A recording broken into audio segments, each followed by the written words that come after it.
Whoa, buddy. Put that thing back in its holster. We haven't gone anywhere. I don't understand.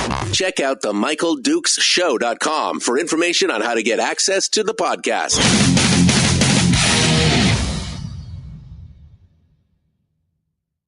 The Michael Dukes Show. I have 2 guns, one for each of you. Firearms Friday. As Thomas Jefferson stated, it is the right and duty of the people to be at all times armed. Say hello to my little friend. I say that the Second Amendment is, in order of importance, the First Amendment. The right to keep and bear arms is the one right that allows rights to exist at all. The Michael Dukes Show. The right to keep and bear arms shall not be infringed. Firearms. From my cold, dead hands. Friday. This is my rifle, this is my gun, this is for fighting, this is for fun. Firearms Friday. Firearms Friday. Good morning and welcome to the program. It is the Michael Dukes Show, broadcasting live across the state of Alaska on your favorite radio station and or FM translator, and around the world on the internet at michaeldukesshow.com and on various, YouTube, Twitch, Facebook.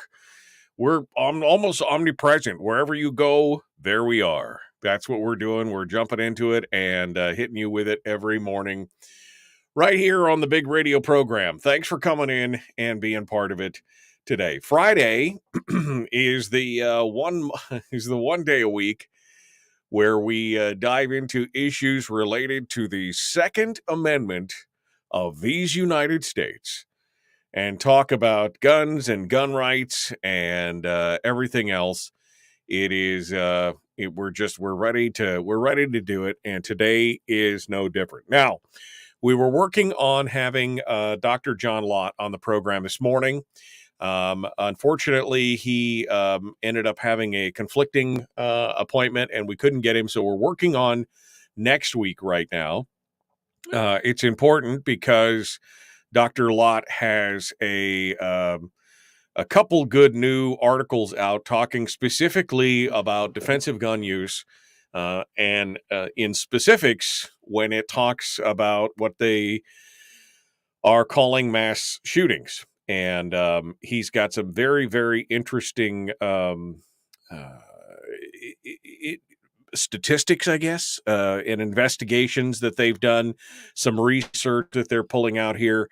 And we're going to we're going to talk about that today, and then next week we'll unpack it even more as we get a chance to talk with Dr. John Lott. In hour 2 of the program, though, today, we are going to be joined by Chris Cheng, who is a top shot for season 4, rather, of the TopShot show on the History Channel. And we'll talk with him about a variety of things, including the fact that the ATF now has come back on the next round of appeals over the bump stock ban.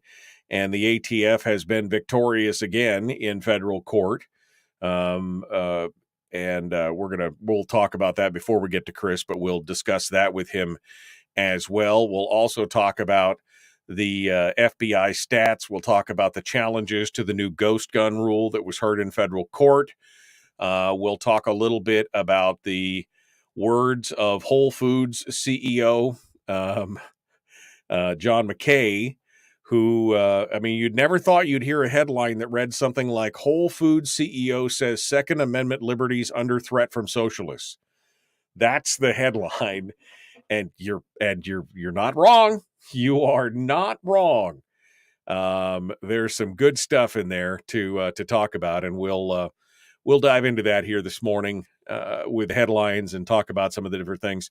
But most importantly, as always on Firearms Friday, we want to talk with you. We want to open up the phone lines, and we want to get your hot take on things in the firearm world.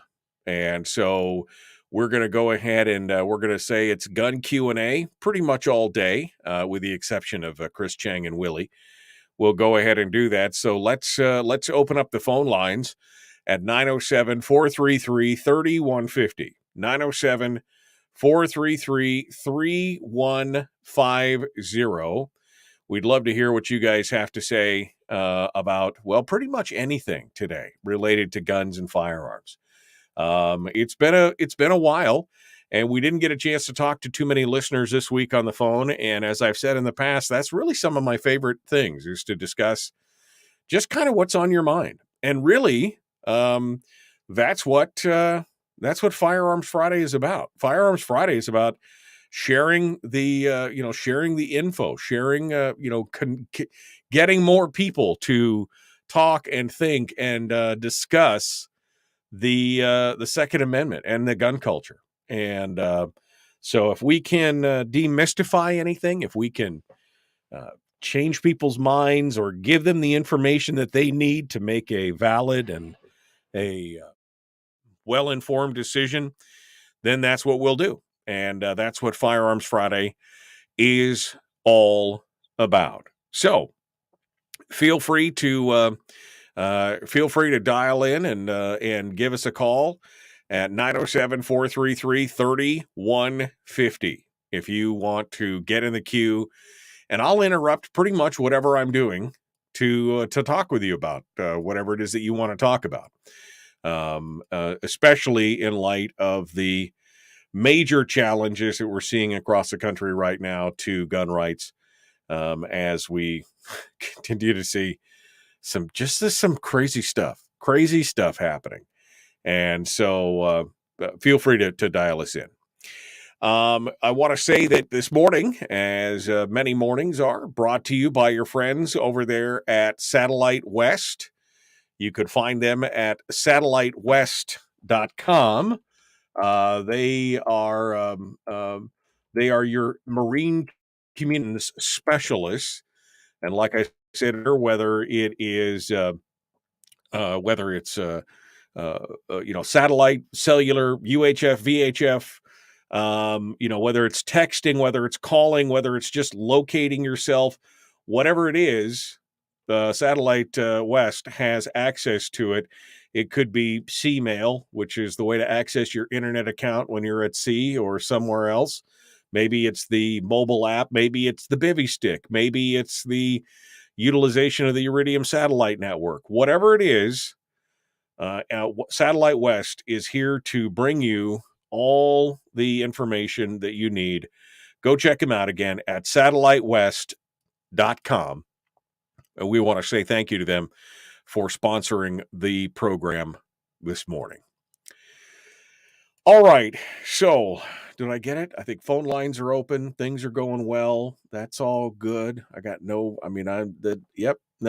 that I got all the stuff and things. I got all the stuff and things that I need to talk about you this morning. So I think we're ready to rock and roll. Let's dive into some headlines and see where we are going to go here this morning. I think we'll start off with the bump stock ban, because now, again, I've said it many times on this program, I could really care less about the actual bump stock itself. I've never used, I guess I'll have to say that I have used a bump stock, just not in the way that most people would think. I remember 20 years ago, being able to shoot a 1022, Ruger 1022, that was called the Atchison Accelerator, and it utilized a type of bump stock, and it was fun to shoot, don't get me wrong. But I've never purchased one. I've never used one on an AR or anything else. I really didn't even care. I'd never had the desire. But the fact that there was this whole reactionary thing that happened after Las Vegas, after the Las Vegas shooting at the Life is Good Festival, and this hue and cry and this decision by the ATF to reverse, I don't know, was it 4 or 5 separate decisions that they had made under the Obama administration, where they rescinded all those previous decisions under essentially what was political pressure, and then basically said that if you had a bump stock, that it was basically you had a machine gun, and that you had to turn it over, you had to destroy it, you had to do whatever, otherwise it was going to be a felony. I mean, when I saw the mercurial reaction to our gun rights and the kind of the mercurial decision-making process on that, I realized one thing.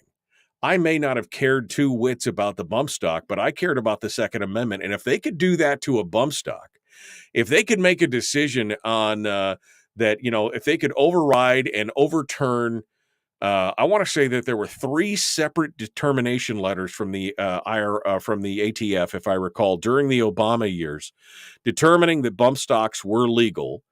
And then just one day they up and decided, nope, now they're not. Now they're all machine guns. And that destroyed many people's lives. I mean, people had built companies up with the legal determination letter saying that the product that they were selling or that they were marketing was legal and lawful and valid. And overnight, they all got thrown under the bus, and our firearms rights grew a little less. Now, again, I don't care about the bump stock. I'm not interested in it. I don't want one. It just doesn't matter to me. The fact is that they decided on a whim to overturn at least 3 previous determination letters to say that the product was lawful and legal, and that people had built up businesses and everything else, that consumers had purchased them with the intent and understanding that these were just legal, lawful novelty items that they could use to make shooting more fun sometimes and do all those things. And the fact that just on a whim, they could decide to go down there and say, psych, we said they were legal, but now they're not. Now they're a machine gun, and now you could be committing a felony and turn over all your stuff. And I mean, it was, to me, that was a chilling moment. And quite honestly, it is one of the major failings of the Trump administration. And I know the listeners to this program are probably not going to be happy to hear that, but this is a major failing by the Trump administration, because they not only allowed it to happen, he encouraged it to happen, and he talked about it and bragged about it later on. This is, I mean, it's insane. They are, again, I don't care about the novelty. It's not something that I ever purchased, ever wanted to purchase. It's a novelty item at best. But the fact that they could decide on a whim, I mean, this is almost tantamount to the time that the ATF decided to put out a determination letter that said that a piece of string is a machine gun. They literally did this. I mean, it's the same kind of thing. And if they can decide on a whim that what's going on and what you've been doing and what they have determined in the past is 100% legal and lawful, and they could decide on a whim that now it's not, and now if you continue it or have it or possess it, you're a felon, that throws everything into just absolute chaos. You can't ever be sure if tomorrow. What about your forearm braces? What about flash hiders? What about barrel? I mean, there's so many different things. You start looking at it and you go, they could just make an arbitrary decision tomorrow, and you'd have to throw out half the stuff in your gun safe. I mean, this is not hyperbole. This is what what actually happened. They said, these are all lawful legal. I've got the thing. Nope. We were just joking. None of it's lawful and legal. You now have 90 days to get rid of it, or you're a felon. That they can decide, just the capriciousness of that. If they can decide on a whim that that's what's going to happen, man, what other of your Second Amendment rights are now going to be under threat and under fire? But the ATF is now won once again. A federal appeals court on Tuesday upheld a 2019 ruling banning the so-called bump stocks. They ruled that guns equipped with bump stocks qualify as machine guns, which federal law almost entirely bans. Now, the Firearms Policy Coalition and other gun rights advocacy groups, I think the GOA was part of that as well, and I believe David Codrea. They were obviously disappointed. They think the court made a number of factual and legal errors that we planned in pointing out in further appellate proceedings. So they're going to continue to fight this in court. It's not good news, but it was, this is going to continue to go up the chain and up the ladder. So this is just the first stop. This is a federal appeals court. It's the U.S. Court of Appeals for the D.C. Circuit, which you guys chose I don't know if you chose wisely or not when you chose the legal setting for that. But this is, bump stocks are not machine guns. They never were machine guns. They just, in fact, you don't even need a bump stock to bump fire a semi-automatic rifle. I've bump fired rifles without. I mean, all you need is a belt loop on your belt if you're into it. I mean, you can do that, no problem. But how many bump stocks in America got just completely destroyed to comply with an unconstitutional law? And it's not just the unconstitutionalists. It's the fact, again, that it just overnight, with the wave of a pen or a wink of an eye, gun rights were fundamentally changed. With no process, no review, no nothing else. They just basically said, this is it. Have a nice day. If we find it on your person in 91 days, you're a felon. All right. We got to go. We're going to come back here. We've got to, we're going to continue in just a moment. The Michael Duke Show continues. Common sense, liberty-based, free-thinking radio. What do you think about this? I mean, do you agree with me and think bump stocks are stupid, but the precedent that they're setting here is the most troubling part? That's where I'm at. Bump stocks are stupid, but it was the precedent of what they're doing. I mean, do they do it first with something that's stupid, and then later on they do exactly the same thing with something more important? What are your thoughts? 907-433-3150, The Michael Duke Show.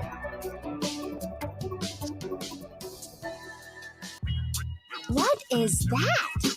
Common sense. Regularly heard on American radio.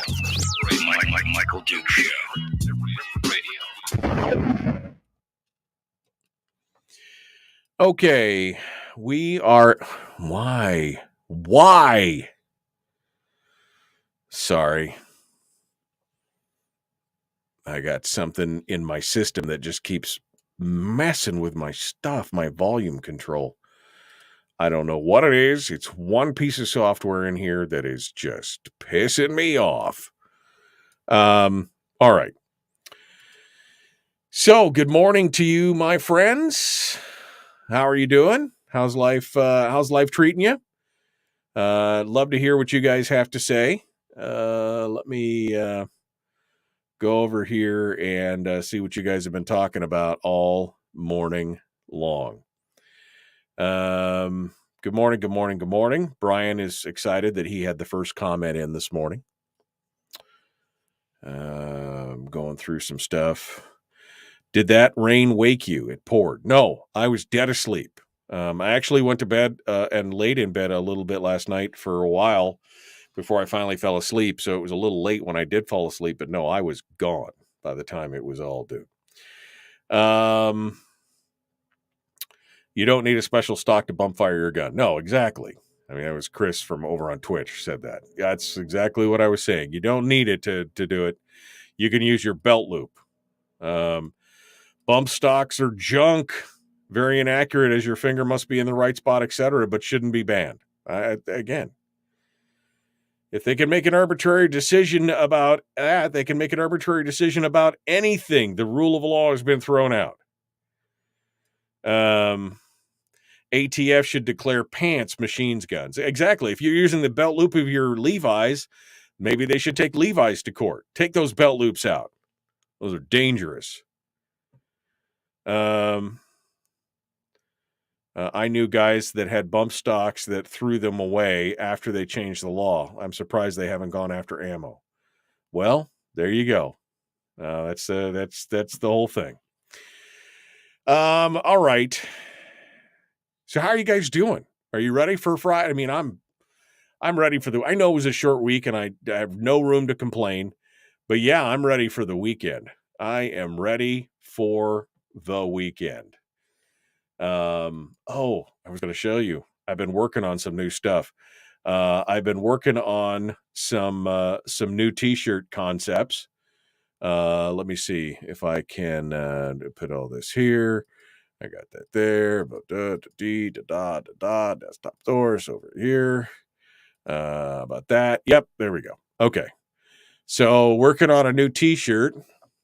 Here's the new design for the new t-shirt. Just for those of you who are taking a look and following along at home. This is the design for the new t-shirt, the front of the new t-shirt. Just say no to government dough. That's one design. And then this is come on. That's the other one. I kind of like the first one. I know everybody else was like, I want to read it from top to bottom. And I like to have to think. I like people to have to puzzle out what are you reading? Why is it? What's it saying? To me, it just takes that extra second you got to kind of tilt your head and I don't know, but one or the other, or maybe both. Maybe I'll put them both up there and people can have a decision. Do they want to? That'll be the front of the t-shirt. I also did another one, which I'm kind of excited about.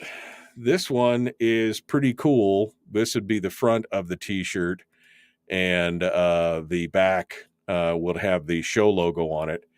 But I just love that. The worst part of censorship is everything is fine. Trust your government. I love that.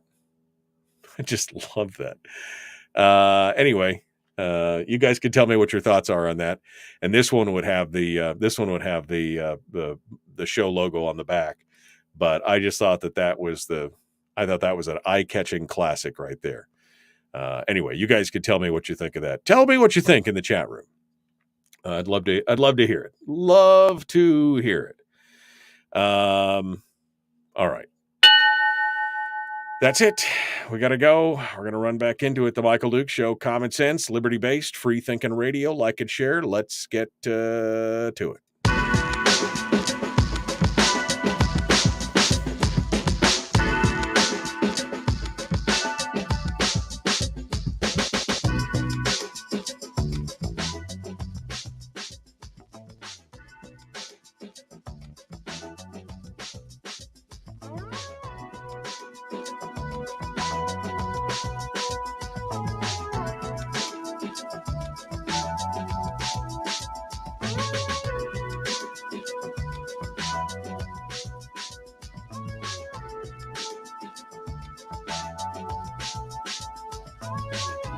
Okay, welcome back to the program. It is Firearms Friday here on the Michael Duke Show. The one day a week we dedicate to discussions of the Second Amendment, to gun rights, to firearms laws, to court decisions, to, well, I mean, let's face it, anything that has to do with the Second Amendment. That's what it's all about. That's what it's all about. All right. So I open up the phone. I don't know if the phones are working or not. They may be working. See, now I've got to call myself just to make sure that, because sometimes just arbitrarily, they out of the blue, they just quit working. I mean, technology, folks, technology is amazing, except when it isn't. Technology is amazing, except for when it completely and totally fails. So we'll see here if the phone lines are working. I'm trying to see if, well, no, I can hear my own voice. So apparently it's working. All right. So if you would like to sound off this morning, 907-433-3150, 907-433-3150. Feel free to smile and dial, and let's get into this. I mean, I guess I'm not the only one. A couple people in the chat room have talked about how they agree that the bump stocks are stupid, but they shouldn't have been banned. Bump stocks are junk, says Kyle. Very inaccurate, as your finger must be in the right spot, etc., but they shouldn't be banned. Sandy says if they can make an arbitrary decision about that, they can make an arbitrary decision about anything. The rule of law has been thrown out. That's what some of this stuff is so troubling. And quite honestly, this is one of the reasons why, I mean, Congress Congress in itself is an abject failure because they have abdicated so much of their constitutional responsibility off onto bureaucracies and to different agencies where they're supposed to make the decisions. They're supposed to make the laws. Instead, they build this huge, very vague framework, turn it over to some amorphous government agency and says, well, you guys write the regs on this. We'll whatever. And so they got this deeming rule process where they go in there and they do it. And that's the thing. Agencies have been ruling in this country by fiat for decades. That they write a regulation that has or not even just a regulation, because regulation is more official. They just write a rule, like a policy or a procedure, and it has the effect of law because they wrote it. And that is insane. That's when you've got bureaucrats making decisions for people and utilizing the bludgeon of the full weight and force of the federal government against private citizens over something that Congress, that the elected representatives never really even had a hand in. That's the troubling part to me. But let's continue on with this and see what you have to say. I got a couple lines on hold. And so we'll start off over there this morning to see what it is that you guys want to talk about. And we'll start off over here. Good morning. Who's this? Where are you calling from? Hey, Michael. This is Charlie in Homer. Hello, Charlie. What's on your mind? What I'm calling about is I have been seeing some ads recently on the internet on different pages that I go to for fuel filters. And these fuel filters look surprisingly and suspiciously like they might be used for some other purpose. And they're sold in different lengths, different thread sizes, and thread pitches. And I'm just wondering, or have been suspicious about whether this might be a sting kind of an operation where you buy one of these fuel filters and then use it for some other purpose, and then the government comes to visit with you. Have you seen those? I mean, I've seen what you're talking about. I know what you're talking about. They're called solvent traps. And yes. what the legal definition of them is that they're solvent traps so that when you're cleaning your rifles, that you're capturing all the solvent, the gun lube, the cleaning, the hoppies, everything else. You're catching it all in one receptacle. And what it is it's a threaded adapter that threads onto the end of your barrel, if you have a threaded barrel. And then it threads into the end of what is basically a standard type of fuel filter, like a metal or oil filter case. And you catch them all in there. And when you're done cleaning it, you throw it all away, right? You throw away you keep the adapter, but you throw the filter away. Now, the problem is, of course, is that nudge, nudge, wink, wink. It could also be construed as having using a suppressor, right? Because an illegal suppressor, because that's essentially what it is acting as. Now, the problem is that the ATF and company, those boys have got no sense of humor. I mean, they have busted people for having frost plugs and fender washers in a shop, which for those of you who don't know what those are parts that go on an engine, right? Frost plugs go into the side of engines to prevent them from cracking or freezing. And they're these little metal caps. And then the big fender washers are the big wide washers that are the size of like a silver dollar. And there have been people who the ATF has gone and collected those pieces and said, look, They had all this in their shop. They had tubing, they had fender washers, they had frost plugs. This is this is all parts for a suppressor, and they had they've got no sense of humor about that. So while those solvent traps may be technically legal, now it would be illegal to shoot the gun with them on, but to utilize them to trap all the solvents and everything else is perfectly legal. I think that there are people out there who are trying to skirt the law by advertising them as one thing, but the wink, wink, nudge, nudge is that you're going to go out on the weekend and use it for shooting and do other things like that. So I've seen them, Charlie. I understand what they are. I have no interest in purchasing one simply because nobody needs that kind of attention. You know what I mean? You don't want to bring that kind of attention on yourself. Even if you intended to do nothing but use it as a solvent trap, that's not something that I would mess with. Well, that's what I was thinking, and it was an opportunity for someone in the government to find out people were purchasing these solvent traps, and then come visit with them later and maybe cause some issues for them. Yeah. No, I mean, I agree. I mean, again, you could have the most harmless assortment of parts that had nothing to do with whatever. And if the government has decided that you're a bad person trying to do bad things, they will find some way to make that stuff stick in what you got going on. All righty. Well, I just wanted to pointed out that it's something to me like an opportunity to get in trouble. Yeah. And that I was going to stay away from them, and I wanted to make sure that other people were thinking about that if you were to attach that to your firearm and touch it off, that you could be in big trouble. Yeah, no, absolutely. Absolutely. You would not be in trouble right up to the point to where you touched it off. That's correct. All right. Well, thank you, Charlie, for calling up. I appreciate you calling this morning. 907-433-3150. Suppressors, by the way, are legal, but you have to follow the government edict.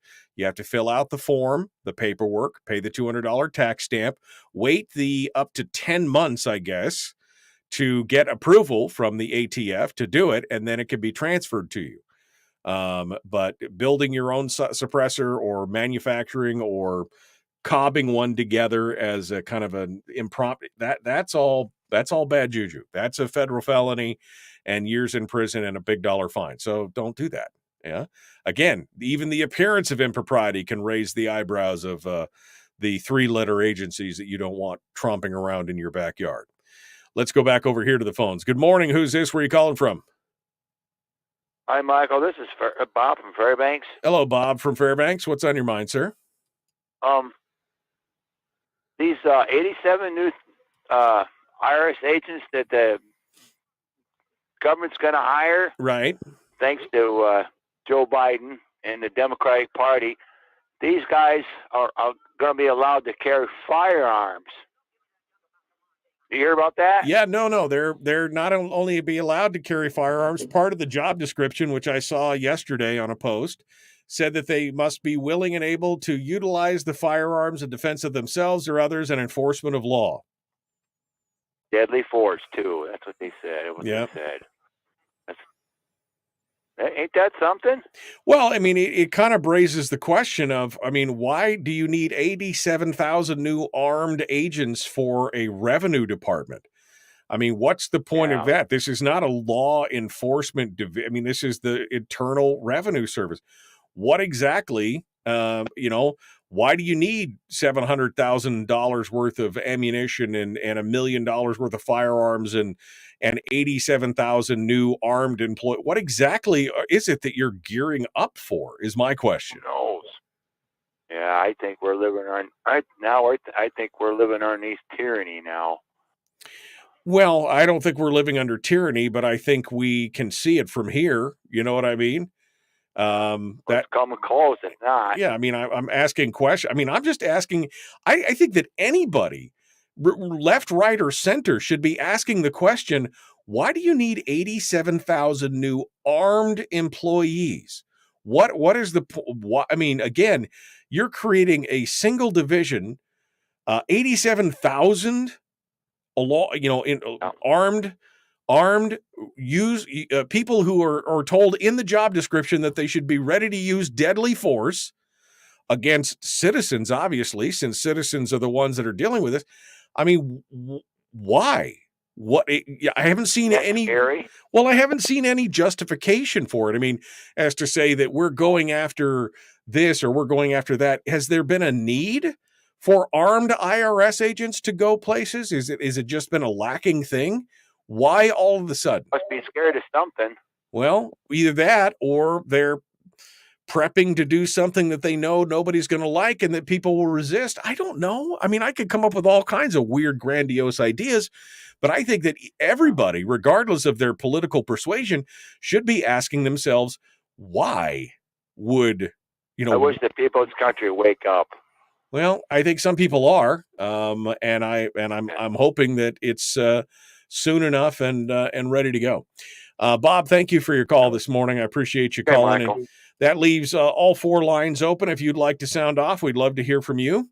Feel free to give us a ring. We'll continue our discussions this morning on defensive gun use, the whole Polymer 80 thing. I don't know if you've been following that as well, and the Ghost Gun Challenge, and the CEO of Whole Foods, who's come out and said gun rights are under challenge by socialists. So we'll talk about that and more. The Michael Duke Show, common sense, liberty-based, free thinking radio.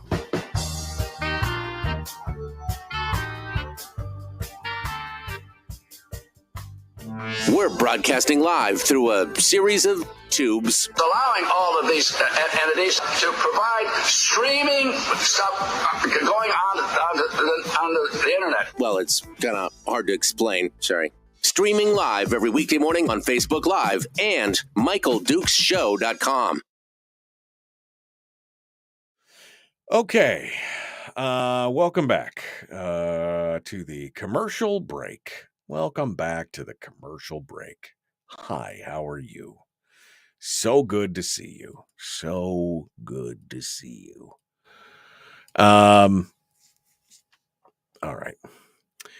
I'm going to get caught up here in the chat room with everything that's going on. We're going to see what you guys have to say this morning.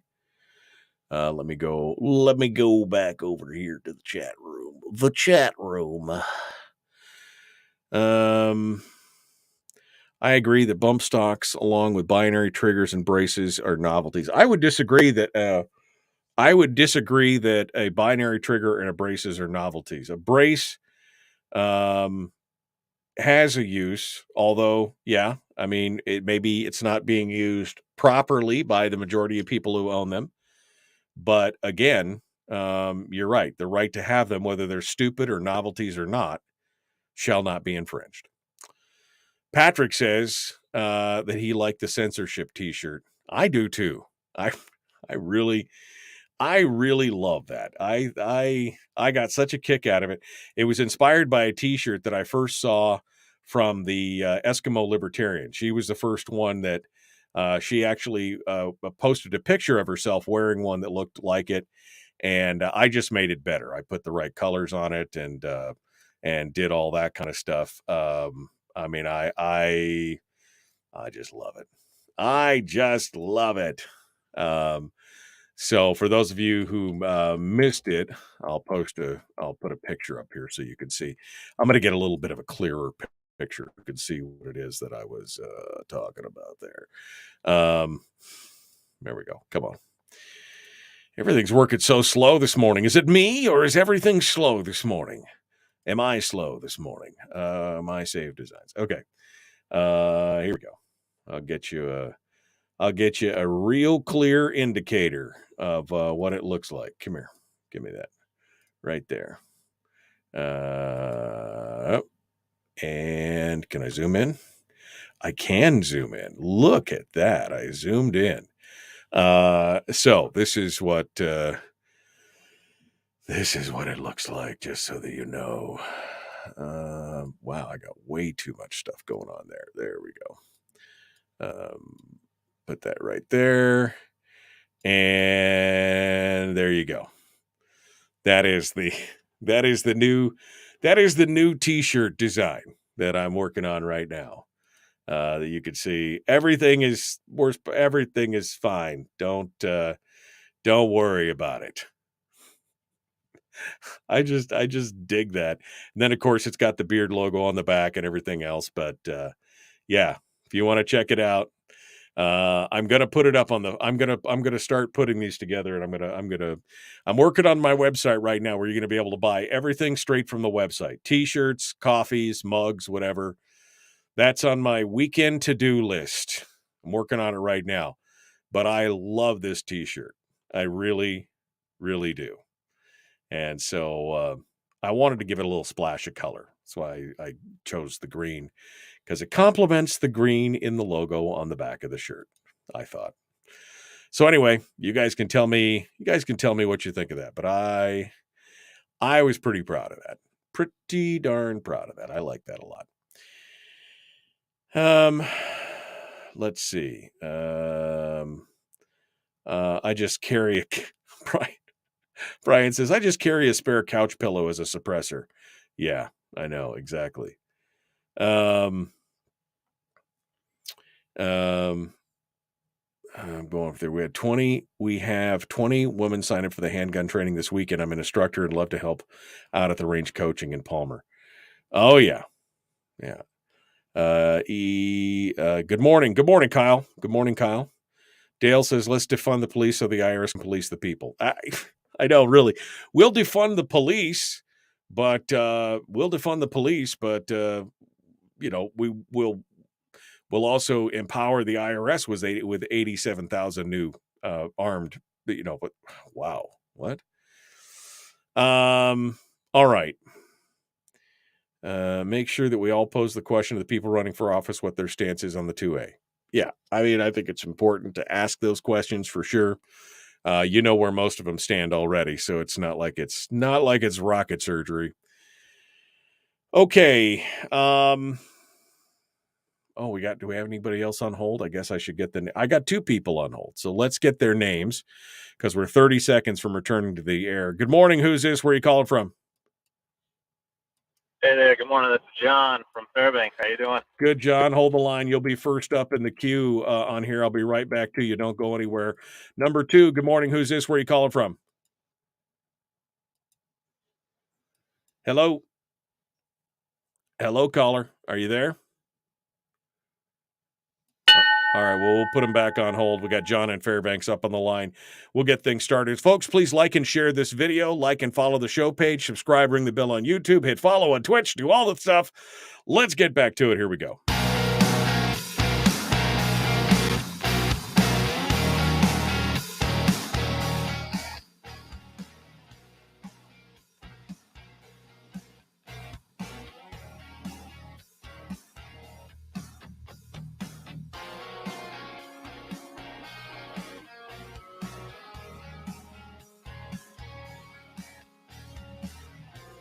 All right, continuing on this glorious, wet, and wacky Firearms Friday. It was beautiful yesterday. It was hot day before yesterday, whatever. Anyway, little rainy today, lot of rainy last night, still flooding in the Matsu. I don't know what it's like in your neck of the woods. Somebody said snow up in the heights around Fairbanks, and I saw pictures of Healy with snow. I mean, it's August the 12th of all things, for the love of God. What is going on? I don't know. But let's talk a little bit more about firearm stuff, shall we? John is up in Fairbanks, and he wanted to sound off, so we'll start off with him over here. Good morning, my friend. Welcome to Firearms Friday. What's on your mind? Hey, good morning, sir. I listen to your guys' show every morning while I'm heading into work, and it's 87,000 personnel getting hired on to the IRS, getting armed. It almost sounds like they're making some kind of a little army for themselves. And you mentioned earlier, like, the IRS isn't even a law enforcement organization. Right. No, I mean, it's a tax and revenue division, right? And you're right. I mean, name me one other police force that has 87,000 members of it, right? I mean, maybe Los Angeles or New York City have that many law enforcement officers, but other than that, one other law enforcement agency that's an actual law enforcement agency that has 87,000 armed members. Not only that, but on top of these, random laws or, policies they're trying to put in place, when everyone's asleep and no one's paying attention, it's like they are systematically stripping down the Second Amendment. One piece at a time, like that's not going to really raise much attention unless you're really paying attention to that, Second Amendment situation that's going on at the federal level. Right. And then, like I said, out on top of that, the IRS, them basically arming up. So they are de-arming civilian populations and arming up federal organizations. So, well, and this is that sets up so many red flags in my book. John, this isn't the first time. If you remember, under the Obama administration at one point, during the peak of the ammunition crisis where you couldn't get ammo, and part of it was that the federal government had put out a multi-million-dollar contract for ammunition for their various agencies. And when you read through the list of agencies, you're like, why does the Food and Drug Administration need 500,000 rounds of ammo? Why does the USDA need? And you went through these agencies and you realized that they had armed divisions of the Department of Agriculture and the Food and Drug Administration and the Post Office, and you just went down the list and you're like, how many armed employees are there of the federal government, and they're getting priority and using our monies to arm up all these people? Wait, I thought these folks were public servants. What's going on with this? I mean, it just raises some question marks in my mind, like why? And especially right now, are they planning on something? Are they going to go hammer and tong after, middle-class Americans and raise their taxes? And then if you don't comply, they're going to come knock your door down? I mean, is it an intimidation thing? I don't even know. Well, something I've been thinking about is just like this whole food situation. They're telling people, stock up on food, stock up on food. I'm wondering if over the past several years, they've been systematically putting these policies in place or making these decisions on purchasing firearms, getting ammunition, and just stockpiling it throughout the country to where if and when something kicks off, now we have a big federal armed government that we would essentially have to go against. God forbid something like that were to happen. Yeah, no, I mean that's definitely a yeah, that's a dystopian nightmare that I don't want to participate in. I mean, nobody who wants it. I don't want to throw an armed revolution for anything. I just want the government to live with it, live within its means, do what it's supposed to do. And when things like this happen, like I said, I start to scratch my head and go, why? I just want people to ask the question, why? Why do we need 87,000 new agents? Why do they have to be armed? Why does their job description said they need to be ready to use deadly force? Why? I mean, why? I'm just asking. I mean, why? Honestly, the IRS wasn't doing their job to begin with that well. Why am I going to arm you now? Yeah, exactly. All right. Well, John, thank you so much for your call. I appreciate you sounding off this morning. Let's go over here, continue on with some phone calls. Good morning. Who's this? Where are you calling from? Oh, Michael, it's Fred. You can't hear me any better now? Hello, Fred. I can hear you now, my friend. What's going on? Yeah, I called you before. I guess my phone was a little messed up. Yeah. Anyway, it's I totally, earlier you mentioned the bump stocks. I couldn't agree with you more. You're absolutely right. It's a stupid device. But then again, we've always lived under the assumptions and the auspices of the free market, free market and open commerce. I mean, if a product is that bad, nobody's going to buy it and it's going to disappear anyway on its own. You don't need government regulation. Big brother in there, breathing down your neck to sit there and tell you what you can and can't own, what you can and can't do, what you can and can't think, and what you can and can't live by. And that's just totally stupid. But then again, look at the current administration. You want to really find a complete definition of stupid and everything that goes with it. Right. But anyway, the reason why I'm calling is, this whole thing with the government intervention, the government breathing down your neck, and the government trying to get into every aspect of your life, especially, and the dismantling of the Second Amendment. Yeah, the old saying is, if you want to kill a deadly snake, cut the head off, and that's exactly what we should be doing here. This whole thing begins with people who are trying to sit there and drive the bus. They want to sit there and they just assume that they have the power and they have the authority and they have the right to just move in and to hell with the Constitution, to hell with the Bill of Rights. We're just going to do what we want to do and screw it all. Just to hell with all of it. And this is wrong. But there are certain individuals that are behind us, and we have to fit there and identify them, because they're not being, they're just going to continue doing what they're doing, and they get the little minions to go out and actually do the legwork, but they're the ones who are making up the policies and making the decisions as to what they want to do, not what's right by law. They don't care about law. They don't care about you, and they don't care about your rights. They just want to do their thing, and let's till people realize that it's there are certain individuals, like Pelosi, like Schumer, you got Biden, and a whole bunch of others behind the scenes, like Bloomberg and Soros, especially Soros. He's a real rat. Right. But we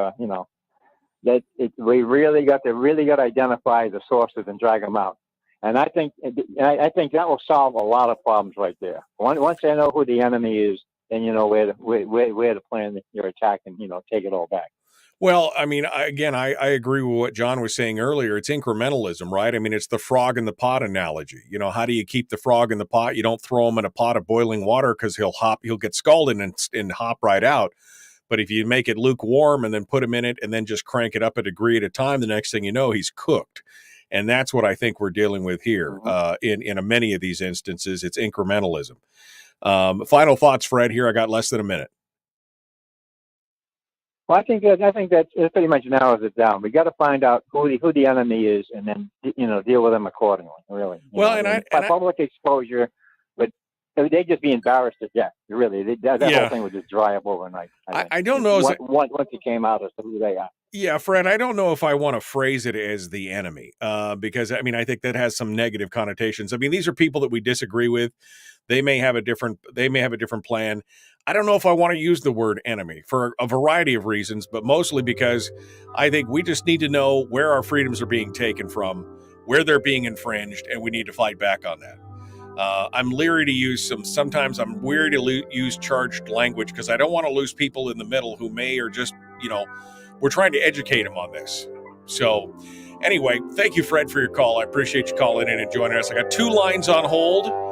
We're going to talk to them here on the other side. The Michael Duke Show, Common Sense Radio.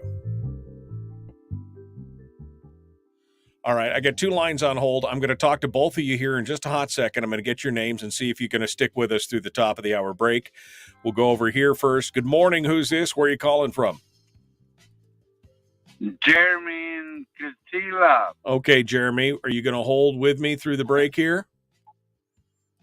Yep. Okay, all right. I'm going to put you down then, Jeremy Kasiloff. I'm going to put you down. You're going to be number 1 in the queue here, Jeremy. Hold the line. Let's go to number 2. Good morning. Who's this? Where are you calling from? Terry, calling from Kodiak. Hello, Terry from Kodiak. Would you hold the line? You're going to stick with us through the break? Yeah. Okay, you'll be number 2 then, Terry. Hold the line. We'll be right back to you. All right, that's 2 calls right there. All right. Let me go back. Let me go back up here to see what's going on. Earplugs suppress the noise and are cheap. Surgery on a rocket. You are good. No waiting on the earplugs. Sunshine and Ketchikan, says Susie. Good for you. Soldotna 57, warm, windy, and rainy.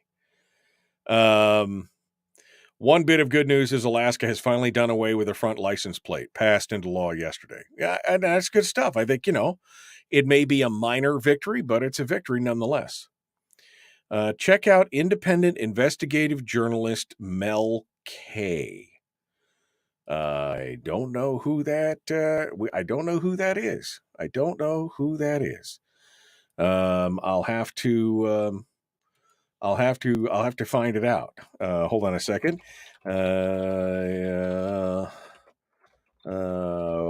I'm typing a message to Chris Cheng. He's asking me a question.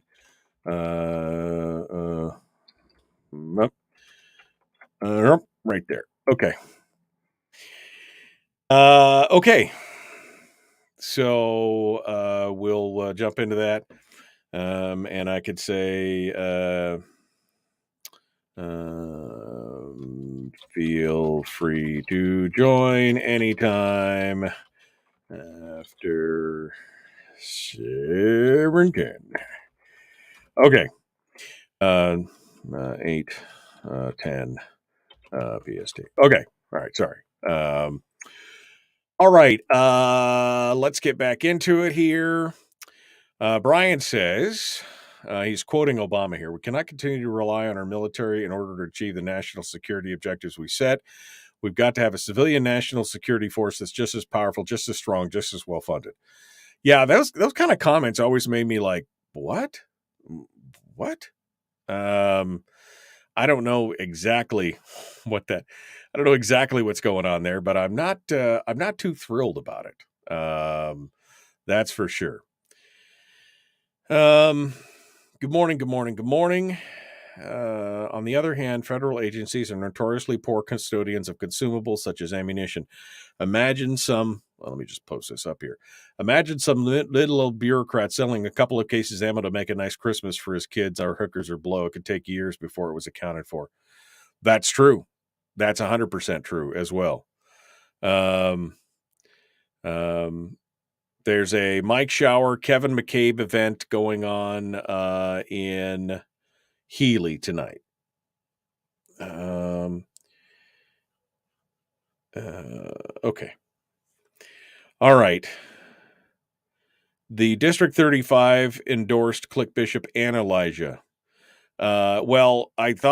Yesterday Elijah said that he had gotten the endorsement, that the Clicks had failed, but that there was a question about whether or not one of the delegates, whether they could actually vote or whatever. And so he said that might be coming. So not surprising, but at the same time, disappointing.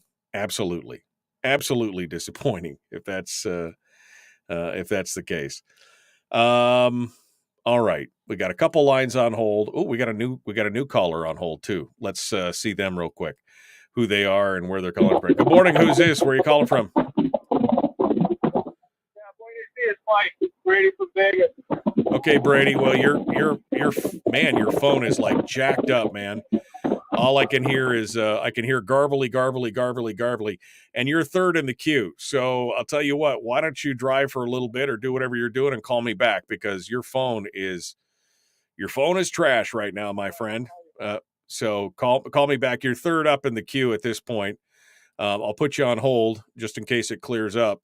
But you've got a couple people ahead of you, so don't go anywhere. All right.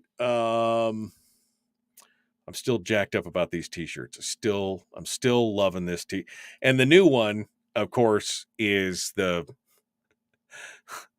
is my new favorite right here. Well, the other one, I actually like the other one better, but I love this phrase from Donna Ardwin. Just say no to government dough. And I actually like this one. This is the other one. And I put it up to a poll of Common Sense Corps members, and everybody's like, oh, they like this one. I don't know why, but I just like this one where it's kind of turned, and it you got to think about it. You got to read through it. You don't just glance at it. And, I don't know. I think maybe I'll do both of them. I think maybe we'll let people vote with their money if they want to do T-shirts.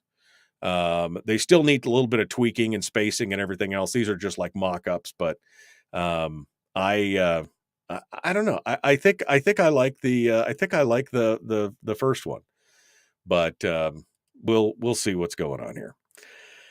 I love both. Yes, Donna Ardwin. Americans for Prosperity, Bernadette Wilson is a Lisa Murkowski loyalist. I don't know, Karen. I'm not convinced of that. I'll just be honest. Knowing what I know, I'm not convinced of that. All right. Jeremy and Terry are both on the phone lines. We got another call calling in. We're about to jump back into it. The Michael Duke Show continues. It is your home for common sense, liberty-based, free-thinking radio. Let's get back to it. Here we go. Firearms Friday.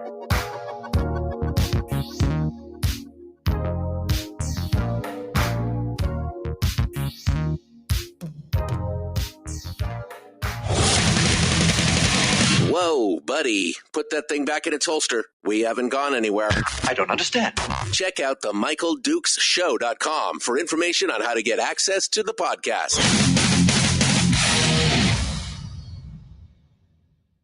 The Michael Dukes Show. I have 2 guns, one for each of you. Firearms Friday. As Thomas Jefferson stated, it is the right and duty of the people to be at all times armed. Say hello to my little friend. I say that the Second Amendment is, in order of importance, the First Amendment. The right to keep and bear arms is the one right that allows rights to exist at all. The Michael Dukes Show. The right to keep and bear arms shall not be infringed. Firearms. From my cold, dead hands. Friday.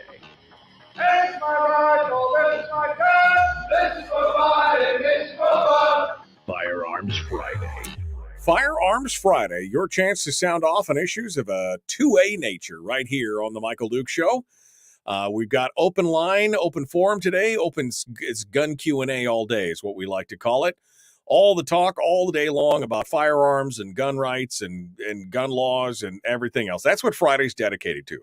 Coming up here in about 10, 12 minutes, we're going to be talking with Chris Cheng, TopShot champion from Season 4 of the TopShot show. Meanwhile, we've got some lines on hold that held over the top of the hour, so let's get to them first. Jeremy's down in Kasilof, and he wanted to sound off this morning. Jeremy, what's on your mind? Well, maybe you could ask Chris Cheng about how he feels about restoration of rights, because I've been violated by the troopers a couple of times, for violating their oath of office. And the restoration of rights. You're talking about the restoration of your firearms rights for people who've been convicted of a felony? Yeah, all of the above. Yes, sir. Okay. We've talked about that on the program before, but I'll see if I can work that into the conversation with Chris Cheng and ask him about what his thoughts are. So, why don't these, why do they tell me, if there's a handgun up there, then somebody's going to jail for it? Man, look, do you not understand the Alaska laws or Alaska Constitution? Yeah, Alaska law does allow for people who have who are convicted and served time in the past. There is, laws in Alaska that allows them to purchase and own long guns, even though it's still again in violation of federal law if it was a federal felony. But they do not allow handguns as well. So you could still own a rifle or a shotgun, but not a pistol. That's the point of that. But I'll ask Chris Cheng about that, Jeremy, and see what he has to say. Thank you for holding on and taking waiting for the call. Let's go over to Terry, who's down in Kodiak. Terry, what's on your mind this morning on Firearms Friday? Yeah, I was just thinking about when my dad had H&R Block in Ketchikan back in the early 70s, and then later he started a tax service up on the mainland, and he used to tell me about the horrors of what the IRS would do and get away with. And I was thinking about how when I went to college in northern Idaho back in the late 80s, they were having a lot of trouble there with a paramilitary group. And later on, after I graduated and came back to Alaska, people were telling me that the IRS was finally the only agency that could get that rotten paramilitary group shut down. It was a real freaky group. It's definitely anti-American. And so the IRS was doing a good thing then, but I just keep wondering with hearing about on the Jimmy Kimmel show, I think it was June, Joe Biden wanted all the people he called his enemies, the deplorables, he wanted them jailed. I just wonder if the IRS is trying to, target nonprofit groups now to shut them down. Look, yeah. I mean, Terry, we've seen the IRS be weaponized in the past. We saw it under the Obama administration. We saw conservative nonprofits being audited and lots of other things like that. I mean, if there's one agency in this country that makes the average American, sit up in bed at night with a cold sweat, it's the IRS. I mean, right? I mean, that is the one thing that can make your blood run cold anytime you see it. Just because you're never sure if if I see a letter, if I get the mail out of the mailbox and I see the letter with a little black stripe in the corner that I know is an IRS letter, I'm always like, uh-oh, what did I make a mistake on? What did I do wrong? What's going on? Because it is the one agency that, again, has got a reputation for basically just putting the screws to people at any turn for whatever reason whatsoever. It's always something that makes Americans very worried. And then I ask the question again, why do we need 87,000 new armed agents? What's the plan for them? Why are you? And I really haven't heard a good justification for why they need to have so many people being armed, being trained, and being willing to use, as according to their job description, be willing to use deadly force. I mean, that just makes me ask the question, why would you do that? But I mean, I'm with you on that. Yeah, I was kind of hoping that the state attorney general would just keep the IRS out of Alaska. Well, I mean, I think that's going to be a tough thing. I mean, they could say that they're not going to allow the federal government to use state resources to enforce some of those things, but they can't keep them out at that point anyway. Terry, thank you for calling in this morning. It's good to hear from you. Thank you for calling in from Kodiak. Let's go over to the next call. Good morning. Who's this? Where are you calling from? Yeah, hi, Mike. Brady calling back. Can you hear me? I can hear you, Brady. What's going on? Brady in Las Vegas. What's on your mind?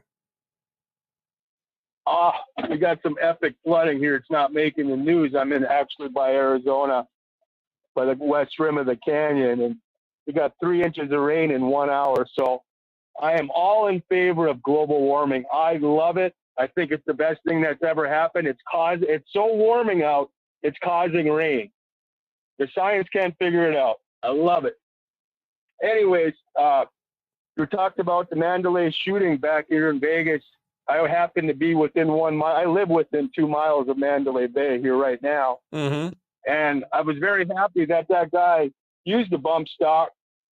And I was very happy that he didn't use hollow point ammo, because when he was using his gun, it was burning the barrels right up. That's why he had 10 or 12 in the corner all ready to go. And if he would have been using hollow points, we would have probably had 1,500 people dead that night, because they would have been dead from the round. But they were passing right through a lot of the people. Well, the bump stock, you really don't need one. All you need is a simple rubber band to go around your front trigger and behind the trigger guard. That automatically makes a bump stock with an AR or an SKS.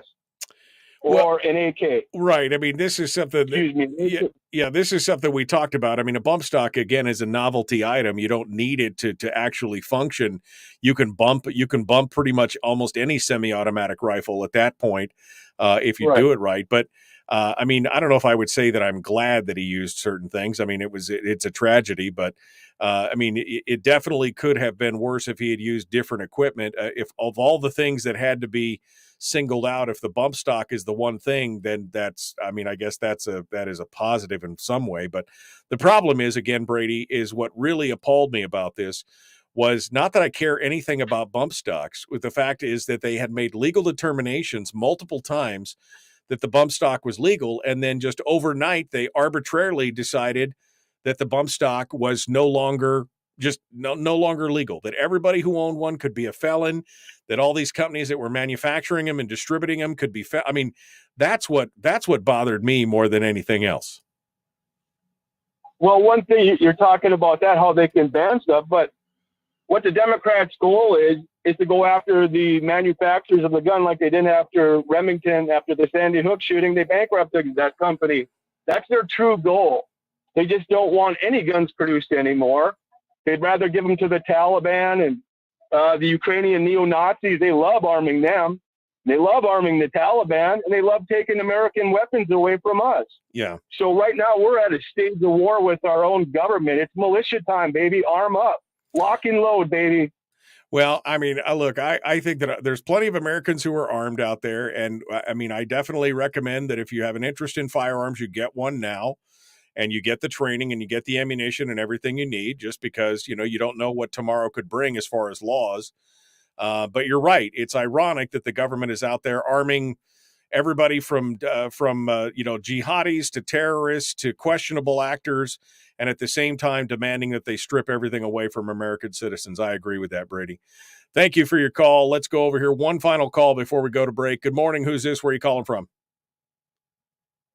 Yeah, hi, Mike. This is Reuben McNeil up in Fairbanks, Alaska. Hello, Reuben. What's on your mind? Yeah, full disclosure, Mike. I'm actually a candidate in House District 35. I'm the other Republican up here in Fairbanks. And I just wanted to kind of call in. I've always wanted to call in on your Firearms Friday call. And but I kind of wanted to comment real fast about this ghost guns argument. And I find it to be absolutely offensive to Americans in general, in how we operate from a freedom standpoint. The innovation and the ingenuity around 3D printing and things like that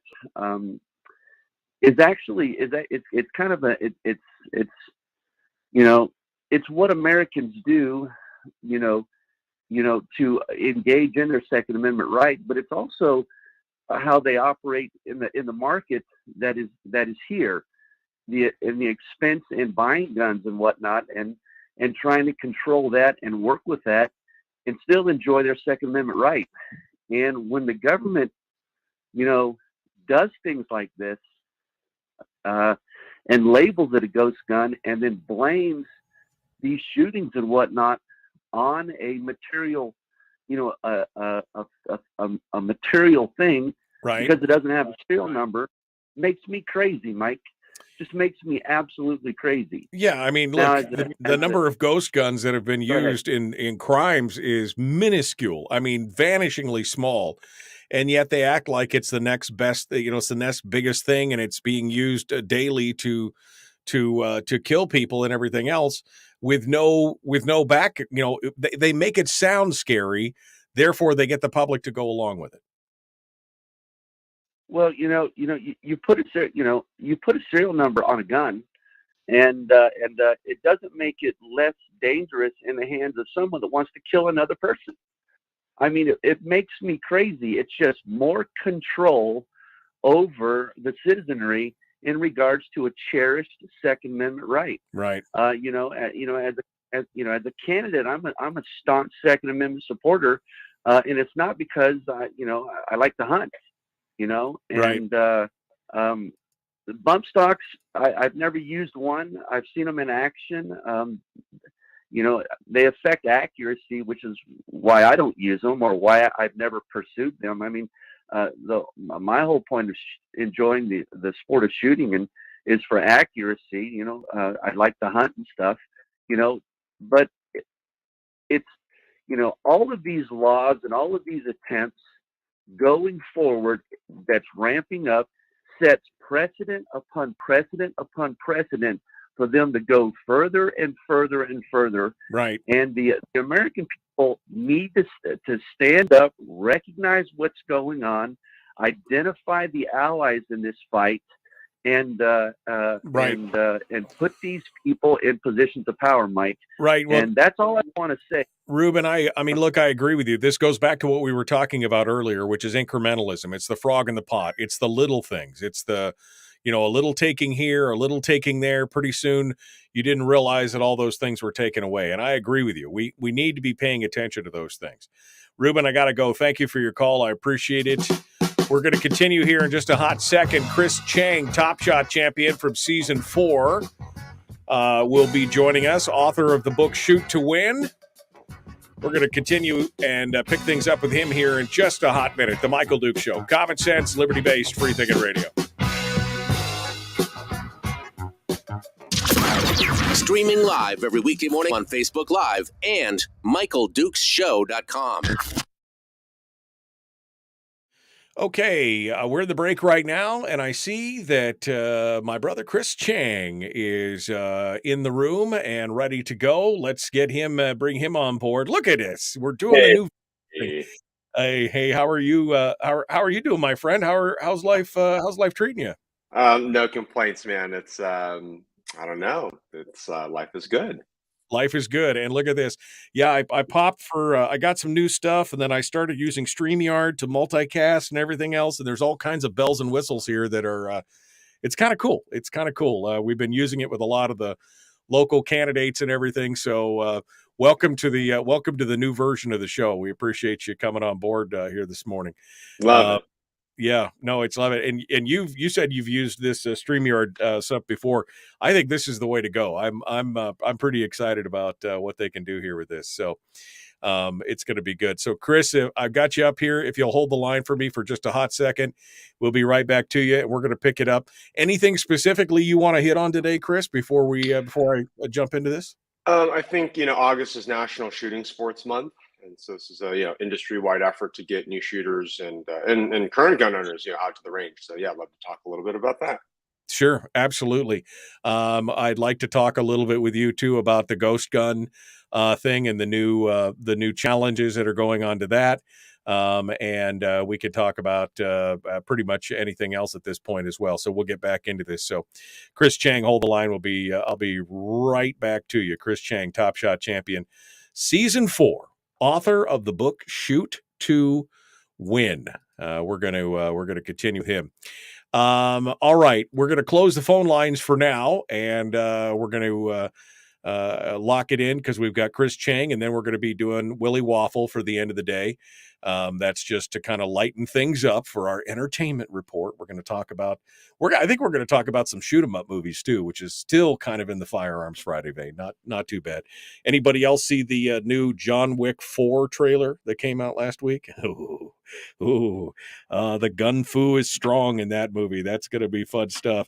And then, of course, I think we're also going to talk about the new Brad Pitt movie, which is a bunch of assassins on a bullet train, which should be fun. It's, it's all fun and games till somebody ruptures a spleen or something on the bullet train. All right, let me jump back into the chat room here and see what else you guys have been talking about here. Easy solution to the bump stock situation, says Sean. Repeal the NFA. Hey, you've got my support. That's all I'm saying. You've got that would fix actually a lot of the problems that we have going around there. Again, you're not seeing NFA items being used in many crimes. In fact, it's statistically insignificant, the number of NFA items that are being used in crimes out there. As we pointed out many, many times, the vast majority of crimes revolving around firearms are basically pistols, suppressors, short barrel rifles, short barrel shotguns, AOWs, all that stuff. The very, very little, very, very little. He also said bureaucrats can't fix problems because if they did, there wouldn't be a need for their job anymore. Vested interest is keeping problems long term. And again, this is the nature of government. It doesn't make government, like I said, it doesn't make it necessarily evil, but you have to understand the nature of the beast. And the nature of the beast is justification. They have to justify their positions. And to do so, they have to expand their power so that it's easy justification so they can increase their budgets and do. That's just the nature of the beast. You have to understand that. That's what it's all about. Biden said your Second Amendment is not guaranteed, like he's going to strike it from the Constitution. Biden said a lot of things, including, that you couldn't own cannon and other things that were blatantly untrue about the Second Amendment. He is no constitutional scholar. Let's just put it that way. He basically has an agenda and has no problem repeating absolute blatant falsehoods when it comes to that kind of stuff. So that is 100% true. All right. We're about 20 seconds out right now, ready to rejoin the radio, and we got Chris Cheng as our guest. I'm happy and excited about it. And that's the reminder that it's time to get back to the radio. That's it. Ding, ding, ding. Round one, you're in. Let's get it going on. The Michael Duke Show, Common Sense Radio. Here we go.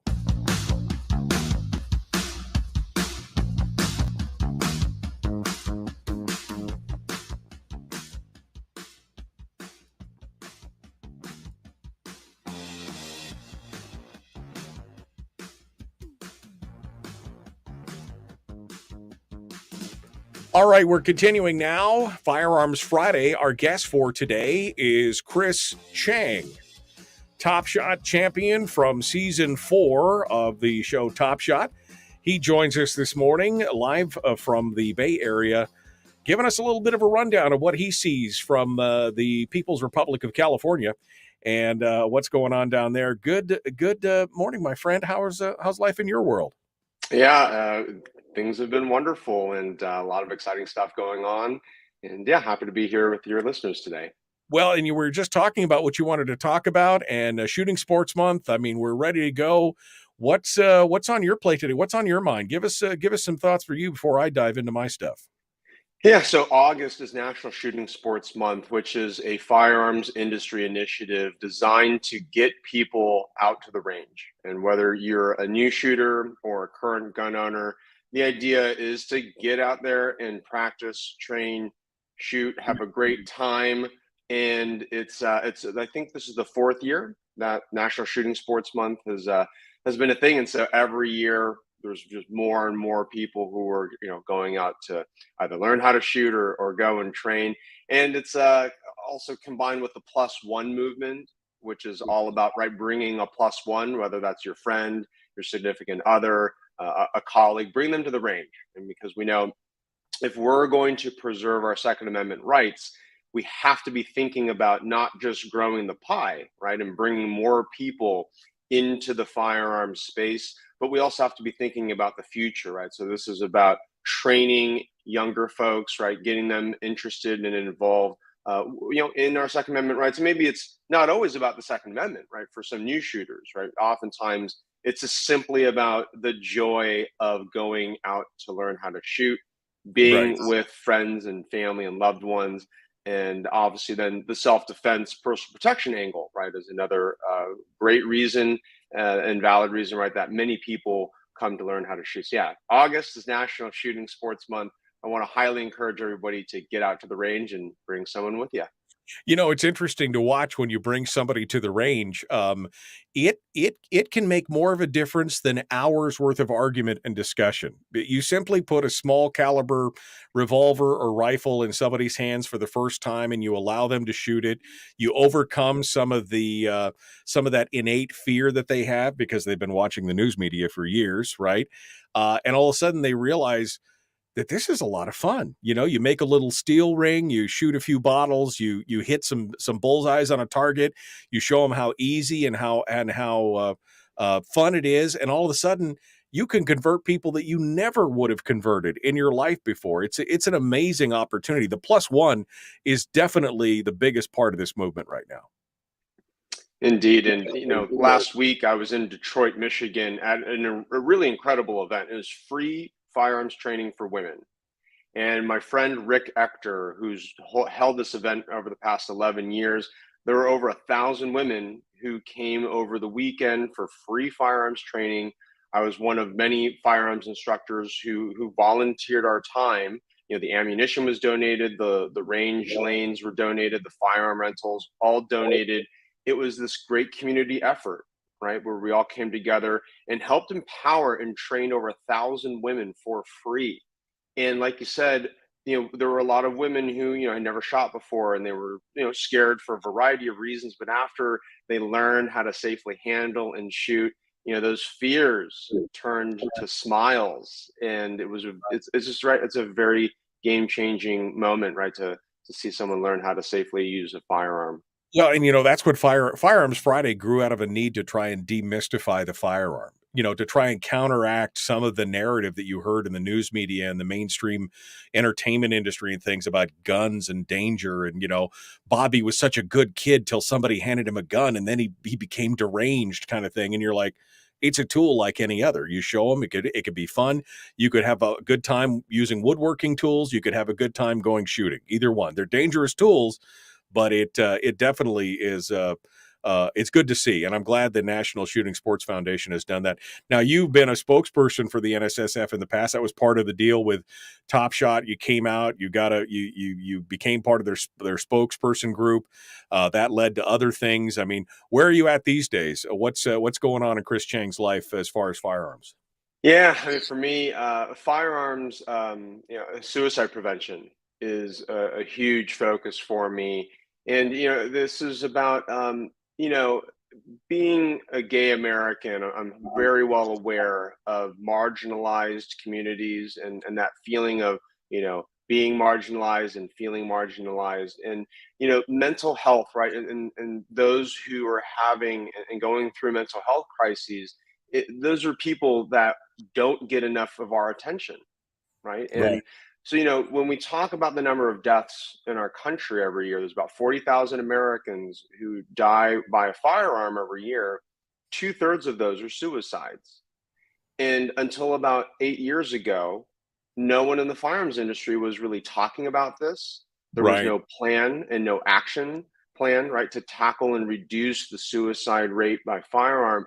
And so, over the past few years, we've made just tremendous strides and huge, monumental shifts in not just the firearms industry, but the medical industry and medical providers in terms of how medical frontline providers are delivering mental health services to gun owners. Conversely, right, the firearms industry and community, we're educating gun owners around how, just because you want to go talk to a therapist about being depressed or having, if you have something else going on in your life, that doesn't mean you're going to get red flagged, right? That doesn't mean that you are, going to have your guns taken away. Now, of course, like, that is a risk. I mean, don't get me wrong, right? This is a real risk, right? So we're trying to tackle this from different angles, right? Of educating mental health therapists that, right, just because you have a patient who owns guns doesn't make us dangerous, right? That's not the inherent. That's not an immediate conclusion that a therapist should jump to. So I guess the last thing to mention on this is, there's a suicide prevention phone number, a hotline. It's been around for a long time. But this long 1-800 number, the government just released a new phone number called 988. It's essentially literally the 911 for mental health crises, right? So if someone's experiencing a mental health issue, dial 988. It's a free phone call. And for those of us in the Second Amendment sphere, right, when there's a mass shooting, when there's some criminal, right, who goes and does something terrible with a firearm, we often say we need to tackle mental health. But we don't have any specifics, right? Well, what does that mean exactly? Right, so the 988 initiative is not just about suicide prevention, although a lot of mass shootings are, suicide by cop essentially. But this is about how do we take a people-focused approach to reducing violence, right? We shouldn't be focusing on the firearm or tools, right, that criminals are using. This violence and crime is fundamentally a people problem. And mental health is one of these key levers that I think we need to be pulling harder and diving in and giving people the support and the help that they need. So we not only hopefully see reduction in suicide, but reduction in crime, reduction in just general conflict in our society, right? When people have their mental health issues addressed and resolved, right? That's better for you, for me, for everyone in our communities. So I'm really excited about the 988 initiative. The NSSF and the firearms industry is really getting behind firearms. suicide prevention initiatives. So yeah, keep an eye out on suicide prevention in the gun space. It's a really, really interesting and exciting time. We've got a mental health crisis in this country. There's no doubt about it. And when you can join that with firearms, there's a lot of stigmas. There's a lot of problems. And I'm glad to see that there's organizations out there, Walk the Talk America, the National Shooting Sports Foundation, a lot of these different, they're taking these things in hand. We need to get proactive with it, and it's good to see it happening. I'm happy to see that we're finally talking about it because, again, the gun control organizations, they love to throw those numbers out there and conflate all the suicides with gun violence and everything else. We need to separate that out and, again, destigmatize mental health treatment so people don't feel afraid of that kind of stuff. Chris Cheng, Top Shot Champion Season 4. You can find him at TopShotChris.com. Thank you, my friend, for coming on board. It was good to see you this morning, for real, to see you. I appreciate it. We actually have humanoid forms instead of we actually floating voices. Actual human beings. All right. Thank you, Chris, for coming on board. Hold the line for just a second. Folks, we're out of time. Willie Waffle up next. The Michael Duke Show, Common Sense Radio.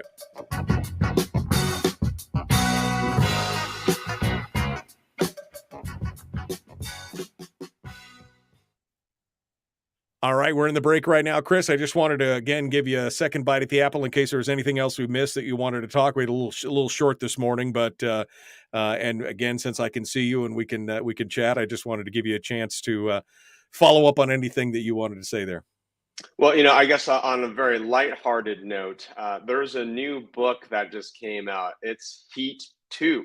It's a sequel of sorts to the movie Heat, which, I know you're rolling into a second segment with Willie Waffle about, a great movie gunfights. Right. Heat has one of the most epic gunfights ever, right? Downtown LA, bank robbery, gone wrong. And so Heat 2, the book, just came out. It's been 30 some years. And I was reading some of the background about how, they were thinking about, making a movie, sequel, but the book is the first, well, we'll see, right? The book hopefully will become very popular.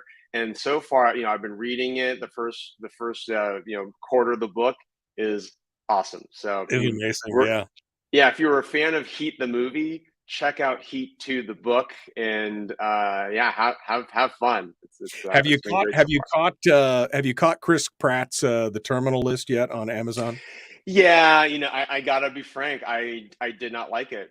You didn't like it, huh? Like it. No, it felt like all the spy tropes and sort of memes. Just they were trying too hard, and I don't know. Some of the cinematography just wasn't very good. It just made it feel a little fake to me.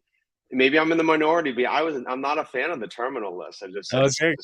I did enjoy that. I thought it was good. Now, what I'm really waiting for is the new Chris Hemsworth sequel. Extraction 2. Did you see Extraction on Netflix? Yeah, Extraction was great. I mean, that was pretty riveting and thrilling. Yeah, I didn't know there's a sequel coming out, so I'll definitely catch that. Looks like this fall they're going to be putting out this. They're filming it now, apparently, and so they're going to be putting it out this fall. I can't wait for that as well. So nice. It's always good to know where everybody stands and what movies they like. John Wick 4, of course, everybody's waiting for. Oh yeah, I mean, talk about amazing. That's a pretty thin plot overall, but still at the same time. Yeah. Wow. Yeah. Well, good. Top Shot Chris Cheng. Thank you, my friend. It's good to see you. And we'll catch you next month, okay? Indeed. I look forward to the next one. All right. Thanks so much. Top Shot Chris Cheng, our guest this morning on the program. All right. Coming up into it here, we've got Willie Waffle waiting for the phone call here. We're about 3 minutes away from that. 12th man off the grid, dude. If you don't like it, you don't have to listen. That's all I'm saying. I enjoy Chris Cheng. I think he brings a great perspective, and I love the work that he does. So Dan just said, "Shut up." Yeah. If you don't like it, 12th man, that's okay. You don't have to listen. There's an off button over right there on the side. All right. Daniel says, yes, I'm not the only one. I didn't care for it either. I enjoyed it. I finished it last night. I was watching The Terminal List last night. I mean, was it the most original story? No. I thought Chris Pratt did an amazing job. I thought there was a lot of good moments in it. I did see the twist coming at the end. Unfortunately, I saw that, which told me that it wasn't fantastic, that it was good, but not fantastic. I think they're fantastic when I don't see the twists coming. But anyway, a good flick. I enjoyed it. I'm waiting for season 2. I'll definitely be watching for that. I do enjoy, they've done a couple movies or a couple shows in that theme. The Jack Ryan series. I enjoy that one as well. SEAL Team on that's David Boreanaz from Bones and Buffy on SEAL Team. I enjoy that one as well. There's some good ones out there. All right.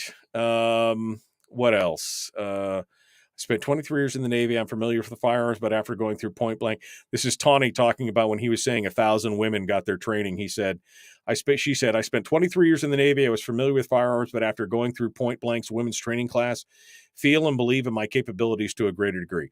I agree. I think that is super, super important. Giving people, not just women, but people in general, the confidence when they go through that training. That's important stuff. Absolutely important stuff for sure. Sean said something earlier that I want to get to real quick before we got to go here. He says, during my campaign, Sean's running for Senate, by the way, as a libertarian, I've had to swallow the pill that some people genuinely just don't care about the Constitution and rights. The argument about it means nothing to them. It's tough to see. And that is incredibly sad. That is, as Terry says, incredibly sad to see people who have lost interest in what has made this country great. So it's good stuff. All right, we're coming down to it here.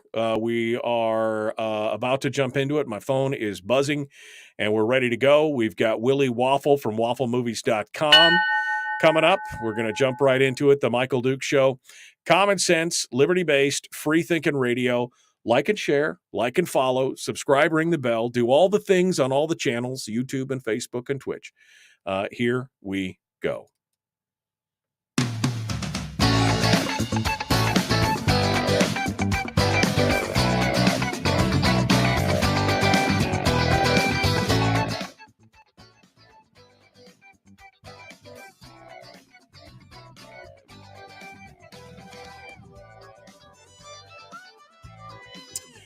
Okay, I'm ready for the weekend. I know it was a short week for me, but I got spoiled. Man, a 5-day weekend, I didn't know what to do with myself, and now I'm back here and I'm ready. I'm just ready for this week to be over.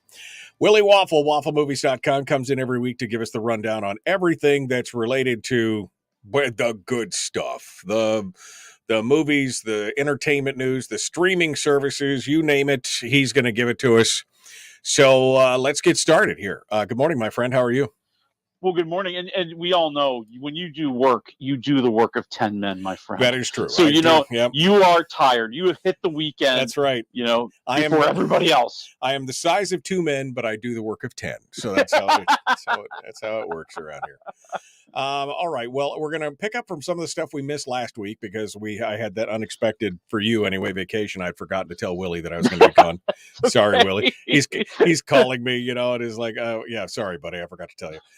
Anyway, so we're gonna dive into this, and I want to do a little bit of stuff. So we got some stuff that stretches back and forth. Let's talk about Disney. Yeah. Last week they dropped this new trailer for the new Andor series, which is a prequel to Rogue One. So this takes place well before anything else. And I saw the trailer and I thought it was amazing. But I will mention, since it's Firearms Friday, I did note that there was a guy standing around with an AK-47, and I thought, well, I know they've used famous like Mausers and stuff. Han Solo's blaster is a Mauser, and the stormtroopers use Bren machine guns and stuff. I mean, as a gun guy, I see that, but apparently everybody else saw it and lost their minds. Well, let's be honest. It's not everybody who lost their minds. Well, it's true. That's true. It is that vocal. I'm going to call it what it's that vocal minority that is just you cannot show a gun ever, and anything that looks real is bad and evil. And I'm thinking, dude, have you ever watched Star Wars? Yeah, I mean, like, exactly. you know, I mean, I've been watching this thing since I was like, what, 5 years old, and they've been shooting everybody for 45, 50 years, right? Yeah. You know, hello, they use light swords to slice people's hands off. I mean, you know, and the appearance of an AK-47 is the trigger. Give me a break. Well, right. I mean, you know, and that's the thing. They're all fake anyways. Right. The whole thing is make-believe.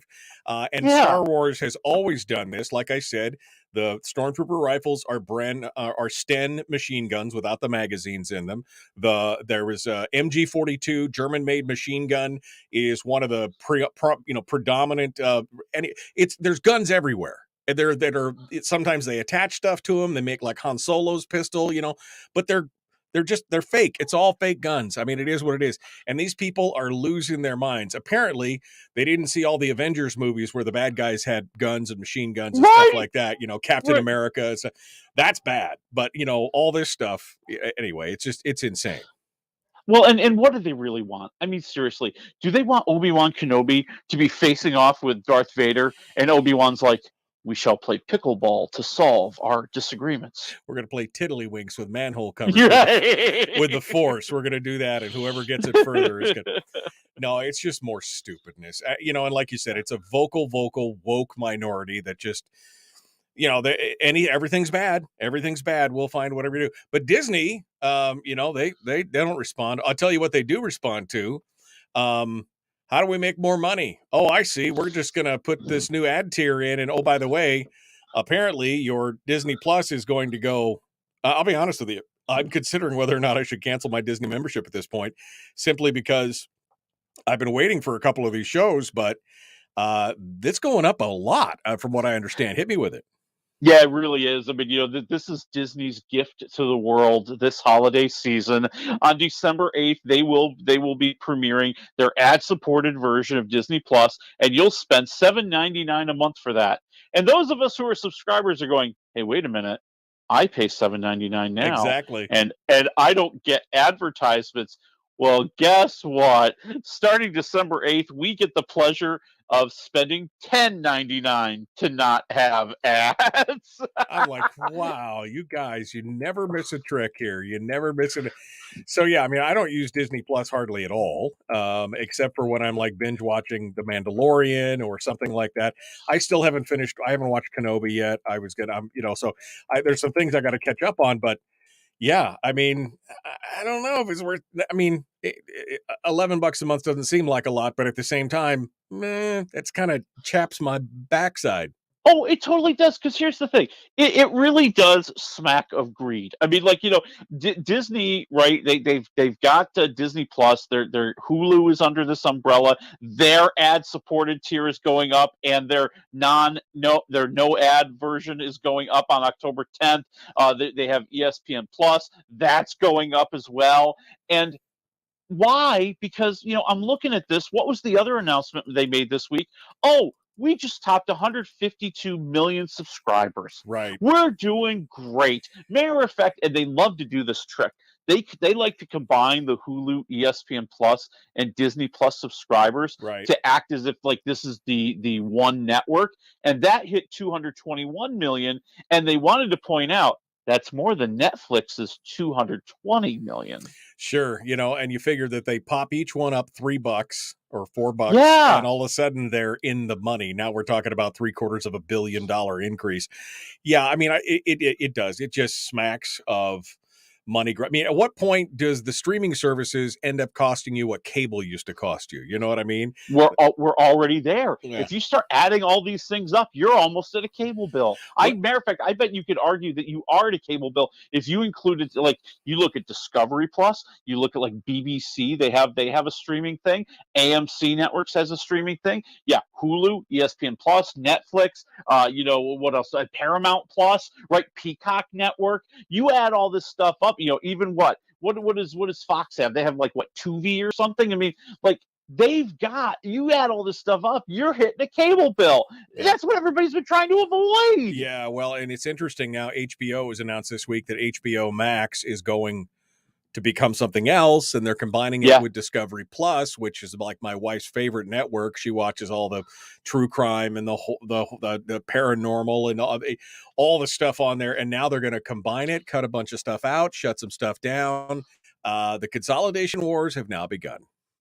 Yeah, and HBO Max is really an interesting case, because what Warner Brothers is saying is that they're going to make some sort of massive Warner Brothers branded stream, and there'll be an HBO channel or hub or whatever you want to call it, and there'll be a Disney Plus hub. I mean, or not Disney Plus, pardon me. There'll be a Discovery Plus hub, Right. and you'll still get a lot of the stuff, but not everything, because what they also quietly did is they removed some of the made for HBO Max movies that had been out there.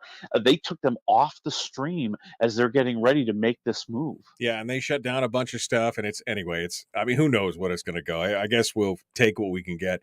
Let's move over to Warner Brothers. Speaking of Warner Brothers, they just did a big move. They just ate $90 million in the form of the Batgirl movie, which was online. It was ready to go. They're getting it done. They did some screenings. It's got Michael Keaton and Brendan Fraser and J.K. Simmons and Leslie Grace, a bunch of, and they said, nope. They quietly not so quietly, put it on the shelf and said, nope, we're not going to release it.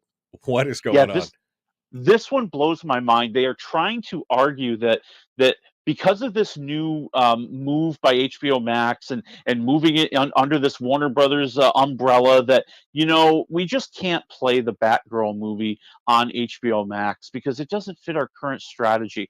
Oh, so your current strategy means you're going to put a $90 million product on the shelf to never profit from it? Right. Okay, first of all, it's kind of a tax thing. They're totally writing it down and getting some tax break because of it. But here's what the story has come out. The story has come out that they, like you just said, they made the whole movie. They spent about $90 million on it. It was set to premiere on HBO Max in the fall, and they test screened it, and it tanked.